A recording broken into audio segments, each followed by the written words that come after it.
plus Kids. ሰላም ጓደኞቼ፣ እኔ ጨረቃ ነኝ። በየምሽቱ ሰማይ ላይ ስንሳፈፍ ታዩኛላችሁ። እኔ በጣም ትልቅና ክብ ግራጫማ ድንጋይ ነኝ። እኔ የምኖረው ከእናንተ በጣም ርቄ በውሃ ውስጥ ነው። እናም በውቢቷ ፕላኔት ምድር ዙሪያ እሽከረከራለሁ። ብዙ ልጆች የራሴ ብርሃን እንዳለኝ ያስባሉ። እውነታው ግን እንደዛ አይደለም። እኔ ልክ እንደ አንድ ትልቅ መስታወት ነኝ። ከታላቋ ፀሐይ የማገኘውን ብርሃን አንጸባርቄ ወደ እናንተ ልካለሁ። ለዚህ ነው በምሽት በሰማይ ላይ ማበራው። አንዳንድ ጊዜ ሙሉ ክብ ሆኜ እታያለሁ፣ ሌላ ጊዜ ደግሞ ቀጭን ሆኜ ትመለከቱኛላችሁ። ይህ የሆነበት ምክንያት በምድር ዙሪያ ስዞር ፀሐይ በተለያየ አቅጣጫ ስለምታበራልኝ ነው። በላይ ላይ ያሉ ጥቁር ነጠብጣቦች ይታያችኋል። አንዳንዶቹ በጨረቃ ላይ ያለ ሰው ብለው ይጠሯቸዋል። እንደሱ ግን አይደለም እውነታው።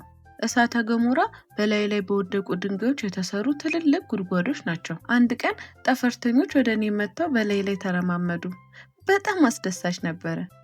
በሚቀጥለው ሌሊት በሰማይ ላይ እንገናኛለን። ቻው ጓደኞቼ። A plus Kids. Let's learn and have fun. Welcome to A plus Kids.